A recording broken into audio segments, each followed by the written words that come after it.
Viagem na eletricidade.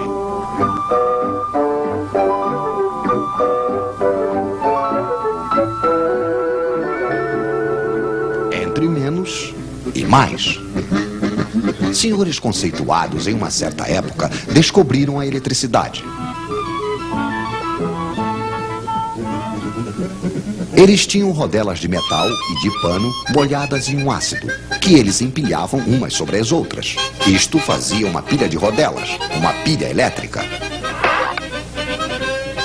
Então eles disseram: a eletricidade deve ser alguma coisa que sai por um fio e entra por outro.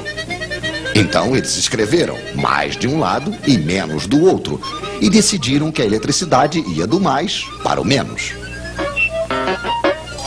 Mas tudo isso ao acaso. Para saber ao certo, seria preciso ver de perto os átomos dos fios.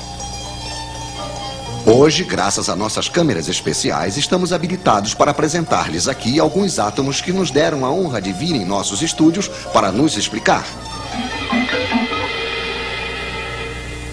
Um átomo é, antes de tudo, um núcleo com cargas elétricas mais. Em torno, vem girar cargas elétricas menos. São os elétrons.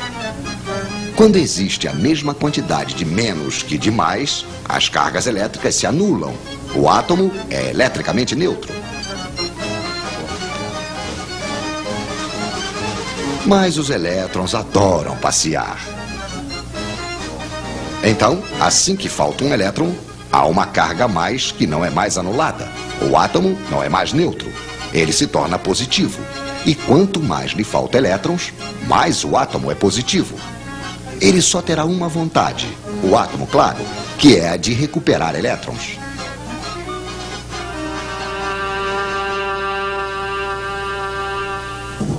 Esses elétrons andarilhos, nós os chamamos de elétrons livres. Só que esses elétrons que andam ao acaso não são os que produzem eletricidade útil. Mas suponhamos que temos dois fios de cobre e entre os dois uma espécie de aspirador de elétrons.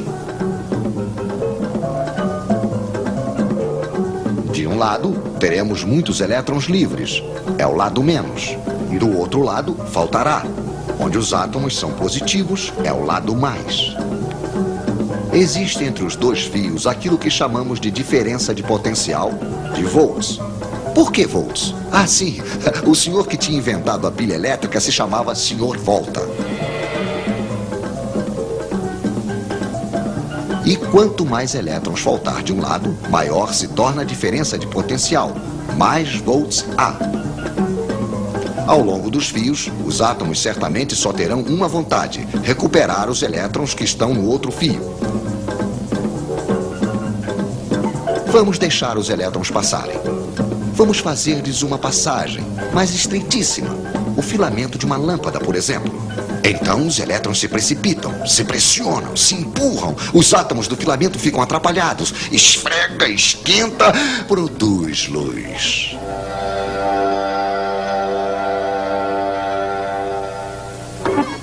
Temos uma corrente de elétrons que vai do menos para o mais. Pois é, os nossos senhores se enganaram de direção. É verdade que eles não sabiam ainda o que eram os elétrons. De um lado, então, uma bomba a elétrons, um gerador. Do outro, um receptor, isto é, um aparelho onde os elétrons passam produzindo energia. Lâmpada, radiador, motor elétrico, etc, etc. Mas se recuperamos energia de um lado, é preciso fornecer do outro lado, ao gerador. Nas pilhas, é energia química.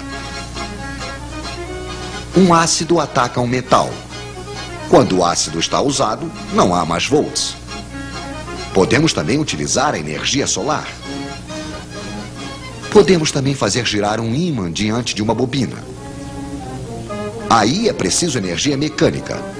É um pouco desse modo, porém mais complicado, que é fabricada a eletricidade que chega na casa de vocês. Mas não tentem saber onde está o mais e onde está o menos. É uma corrente que muda de sentido o tempo todo, a corrente alternada. Mas voltaremos a falar disso.